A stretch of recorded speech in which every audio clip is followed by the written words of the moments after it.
తారు డ్రమ్ములో దొర్లుకుంటూ వస్తున్నాడు. దాక్కో దాక్కో. అమ్మాయి నాకేదో అనుమానంగా ఉంది. అనుమానంగా ఉంటే ఆలస్యం ఎందుకు? అది కాస్త తీర్చురండి. నర్మయ్, నా అనుమానం అది కాదు. అసలు ఈ విధవ ఆ ఊరు పెళ్లి చూపులకి వెళ్ళాడా లేక ఎక్కడన్నా అడుక్కు తింటున్నాడా అని. టేబుల్ కింద తింటున్నాడు. సౌండ్ లీక్ అవుతుంది. అబ్బే ఎవరికి ఎక్కిళ్ళు? నాకే మావయ్య. అయితే తలపైకెత్తో గ్లాస్ ఉండి లోట పోసుకో. మీరు మాత్రం కిందకి చూడకండి. ఏ శరీరంలో శక్తి వృధా అవుతుంది. అది నిజమే. అట్లా సౌండ్ చేయకు, ఏదో అరిచినట్టుగా ఉంది.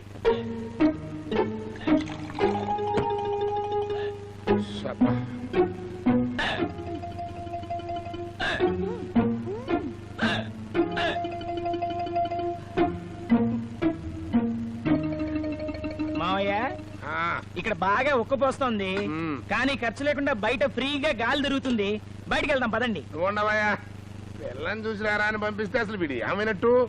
కొంప తీసి కట్నం తీసేసుకుని కళ్యాణం చేసేసుకుని కార్యం కూడా కానిచ్చేసి కాపురం అక్కడ పెట్టేసాడా కర్మ.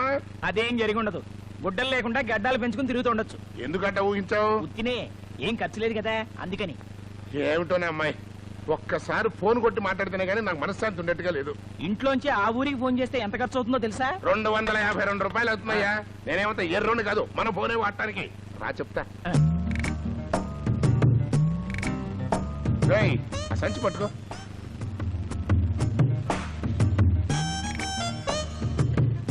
సంచి గారు నూరు మాత్రం వెళ్ళలాగా చేతులు ఉడుకు చేస్తున్నాయే, తిరిగి పడుతావు. ఏంటా చూపు, సంగా తెలుసురా.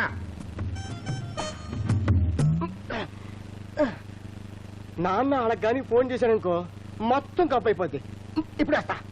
తమ్ముడు జాగ్రత్త. రే, ఆ ఫోన్ పైనొద్దు, ఎవరైనా చూస్తారు. దిగు. అది పాయింటే, కిందకు వస్తానుండు.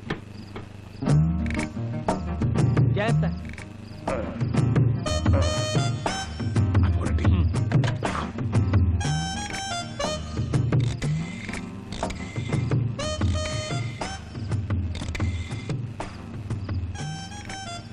హలో హలో, ఫోన్ ఉంటాం కదా పెద్దవా, ఎవరు చూడకుండా అడ్డు నుంచో. హలో హలో, పెద్ద డిస్టర్బెన్స్ ఫోను. హలో హలో, సౌభాగ్యం కదా? నేనండి, సన్యాసిరావుని. నమస్కారం అన్నయ్య గారు. ఇంతకీ మా వాడు ఎలా ఉన్నాడు? అలాగా, అలా అన్నాడా? అలా ఎలా అన్నాడు? హలో హలో, ఎలాగా? హలో హలో, చెప్పకుండానే కట్ అయిపోయింది. ఏంటి మావయ్య, ఏమైంది? ఏమవుతుంది, నువ్వు ఇలా కన్నార్పావు, అక్కడ లైన్ కట్ అయింది. ఫేస్ వాల్యూ ఎట్లాంటిది? అది సరే గాని మావయ్య, అసలు ఏం జరిగింది? ఏం జరిగిందిరా, నా కొంప మునిగింది. ఆ పిల్లవాడికి నచ్చిందిట. పైగా ఆ పిల్లని చేసుకోకపోతే ఉరేసు చస్తానంటున్నాడు. పిల్ల నాకు నచ్చితే చాలు, మా నాన్నెవడు చేతిరాజు, కళాశకండ్రి, మాసపత్రి, ఇట్లాంటి దరిద్ర మాటలు ఎన్నో అన్నట్రా. మీ పిల్లలు వినకూడదులే. రేయ్, యాతావాత వాడి పరిస్థితి చూస్తుంటే కానీ కట్నం కూడా తీసుకోకుండా ఆ పిల్ల మెళ్ళలో 3 ముళ్ళు వేసేట్టుగా ఉన్నాడు, నా కొంప ముంచెట్టుగా ఉన్నాడు. ఇట్ట కాదు కానీ నేనే స్వయంగా వెళ్ళి ఈ విషయం ఏంటో తేల్చుకొచ్చేస్తా. అలాగే.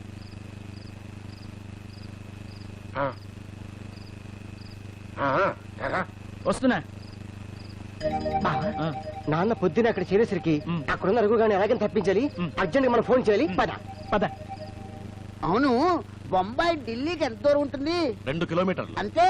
చిన్నోర్మి, నేనెక్కడో ఆలోచిస్తుంటే నీ కూడా వెంట్రా. ఉండు, ఫోన్ వచ్చింది. హలో, ఎవరు కావాలండి? రఘువా? లైన్ లో ఉండండి. ఒరే చిట్టి, ఎవరికి రా ఫోను? రఘు కావాలట, చాలా అర్జెంట్ అట. రఘు అనేవాళ్ళు మన ఇంట్లో ఎవరున్నారా? నిజమే కదూ, రాంగ్ నెంబర్ అయి ఉంటుంది. ఏమండి, ఈ ఇంట్లో రఘు అనేవాళ్ళు ఎవరు లేరు.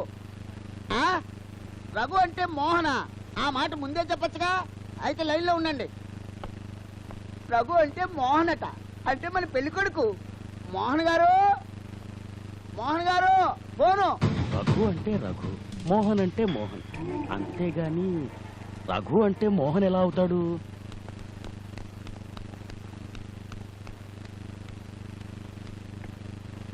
హలో, హలోనా నీ మోహనా?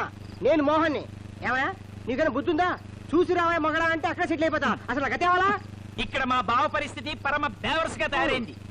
ఇంట్లోకి రాలేడు, బయటికి పోలేడు, మీసాలు పెరిగాయి, గడ్డాలు పెరిగాయి, కొద్ది రోజులైతే గుడ్డలు లేకుండా తిరిగాడు. ఇవన్నీ ఫోన్ చెప్పాలా? ఇప్పుడు మా నాన్న అక్కడికి వస్తున్నాడు, బయలుదేరాడు, సగం దారిలో వచ్చి ఉంటాడు. ఆయనకి అసలు విషయం తెలిసిందో నిన్ను చంపుతాడు, నన్ను చంపి తింటాడు. బాబు నువ్వు చేసిన సర్వీస్ చాలు గాని ఇమ్మీడియట్ గా మోటా ఉల్లి సర్ది బయలుదేరు. ఒక్కసారి ఉండడానికి వీల్లేదు, అర్థమైందా?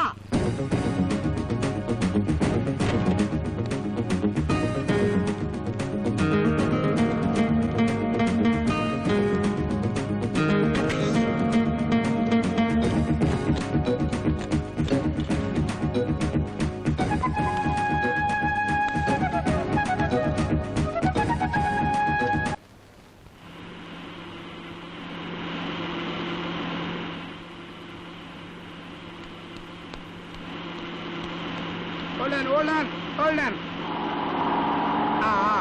ఆపండి బాబు, ఆపండి. ఎక్కడికి వెళ్ళాలి? రాయవరం వెళ్ళాలి. ఎక్కు. ఆగు, ఏ? ముందే చెప్తున్నాను. ముందైతే 20, వెనకైతే వెనకైతే 10. అబ్బా అట్ట కాదు కానీ ముందు కాకుండా వెనక కాకుండా మధ్యలో పట్టుకుని ఏళ్ళాడతా 5 ఇస్తా, సరిపోద్దా? సరిపోద్ది, నీ పని అయిపోద్దని డౌట్. అబ్బో వద్దులే, వెనకే కూర్చుంటా.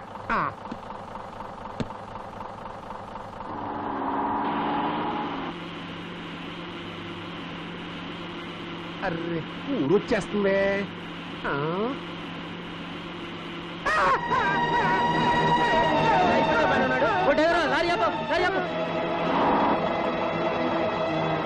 ఇచ్చాడ్రా ఎక్కడ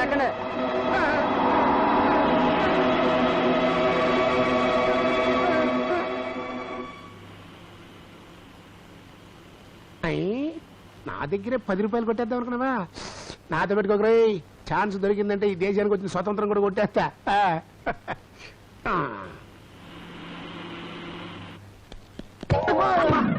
ఓరా మీ అమ్మ కడుపులు మారా, ఫిరంగుల్లా దూసుకురావడం మీద పట్టవేంటయ్యా? మీరు గుర్తు నన్ను గుర్తారంటారేంటి? అసలే ఇంతకీ ఆ లక్ష్మీ సౌభాగ్యవతి కం గంగా భాగీరథి సమానరాలైన సౌభాగ్యమ్మ గారు ఉన్నారా? మా అక్కయ్యని ఎలా పిలుస్తారేమిటి? మొగుడు పారిపోతే మిగిలిన ఆడవాళ్ళని అట్టాగే పిలుస్తారు. ఏ మిస్టర్, ఇంతకి మీరెవరు? చెప్తా. లోపల మోహన్ అనే వెధ ఉన్నాడా? ఉంటే ఆ సొంటని కన్న తండ్రిని, సన్యాసిరావుని. ఇంతకీ మీ అక్కయ్య ఉందా లేదా?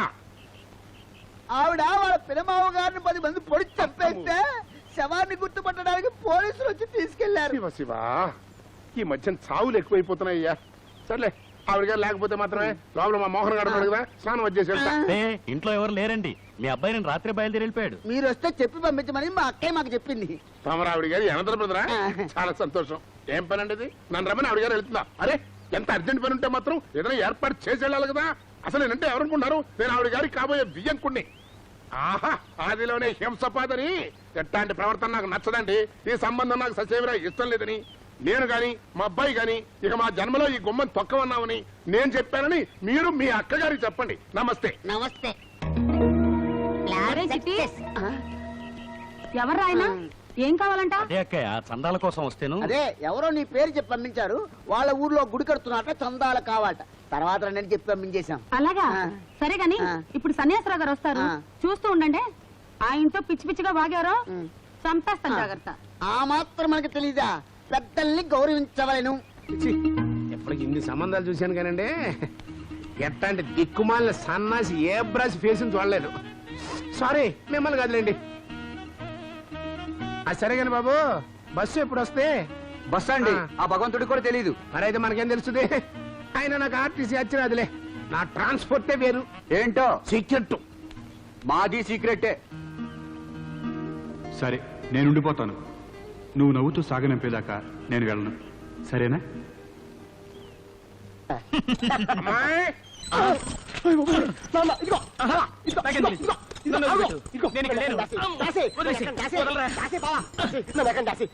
ఒరే బావా, నా మాట విని జరిగింది మొత్తం చెప్పు. చక్కగా సరెండర్ అయిపో. ఎందుకు ఈ టెన్షన్? నిజమే, కానీ నానొచ్చేది పెళ్ళింటి కానించే. అక్కడ విషయాలు ఏంటో తెలుసుకోకుండా సరెండర్ అయిపోయినంటే అమ్మో పుల్లోటు తలబెట్టడే. బావా, నేను ఆ బెడ్రూమ్ దాక్కుంటాను. నాను ఓకే. మంచిదా? అటు కాదు, ఇటు ఇటు. ఓకే, నువ్వు అటే. చెయ్యి ఎట్ట పరువు మర్యాద సంస్కారం లేని మనుషులు అనుకోలేదు. ఏమైంది నాన్న ఇప్పుడేనా రావడం? ఇదేనమ్మా రావడం. అరే కాబోయే విజయంకుని రమ్మంది. తీరా వెళ్లేసరికి ఎవరో పోయారని సాగు చెప్పి మొహం తప్పిస్తుందా? ఉవ్వా! కనీసం గుమ్మల్లో కూడా అడుగు పెట్టనీయకుండా వీధిలో మనిషిని వీధిలోనే పంపించేస్తున్నా. చెప్తా అసలు ఈ సంబంధం తెచ్చిన జగన్నాథం గాని 30 తిప్పలు పెట్టి 3 చెరువు నీళ్లు తాగించబోతు చూడు అన్నట్టు వీడేడే ఇక్కడున్నా మావయ్య. కన్నార్పుడు సన్నాసి నిన్నెవడు పిలిచాడరా? వాడు ఉత్తరరత్నం ఎక్కడ తెచ్చాడు? అది ఇంకా రాలేదు కదూ? రాలేదు రాలేదా? ఉమ్. ఏమైపోయినట్టు? అక్కడ లేడే. అక్కడ ఎలా ఉంటాడు? మరి ఎక్కడుంటాడు? కనుక్కొస్తా. ఎవరిని? అదే చేతులు కడుక్కొస్తా. వారిని. అమ్మాయి ఈ పిచ్చి సన్నాసితో నువ్వు కాపురం చేస్తున్నందుకు నీకు పద్మశ్రీ ఇవ్వాలి. వాడికి నిన్ను కట్టబెట్టినందుకు నాకు ఉరిసెట్ చెయ్యాలి. సరే గాని నిన్న సాయంకాలమే బయలుదేరినట్టుగా అక్కడ తెలిసింది. మరి అక్కడ లేక ఇక్కడికి రాక ఎక్కడికి వెళ్ళాడమ్మా? ఒరే బావా, విన్నావుగా? అక్కడ నీ పేరు గలవాడు నిన్న సాయంత్రమే బయలుదేరాడంట. కాబట్టి ఇక నువ్వు నాటకం ఆపి బయటికి రావచ్చు. రే నీ బావనరా. కాబట్టి బతికిపోయా. ఎలా వస్తాను? ఇప్పుడే కదా రాలేదని చెప్పావు. అది పాయింటే. ఓ పని చేద్దాం. ఏంటి? అమ్మాయి ఎవరొచ్చారే? అల్లుడు తలుపులు వేసుకుని మరీ మాట్లాడుతున్నాడు. నేను చెప్తాను మామయ్య. మీ అమ్మాయి క్లాస్మేట్ చూడ్డానికి వస్తేను. నిన్నదా అన్న? నన్నేనన్నా? మరి నిన్ను చూడడానికి వస్తే వీడి తలుపులు వేసుకుని మాట్లాడతాడేమిటి? అర్జెంట్ అంటే బాత్రూమ్ చూపించి వస్తున్నా. ఇంకా నయం కళ్ళు ఆరుకుంటూ బెడ్రూమ్ చూపించావు కాదు, పళ్ళు రాలగొట్టేది. పదా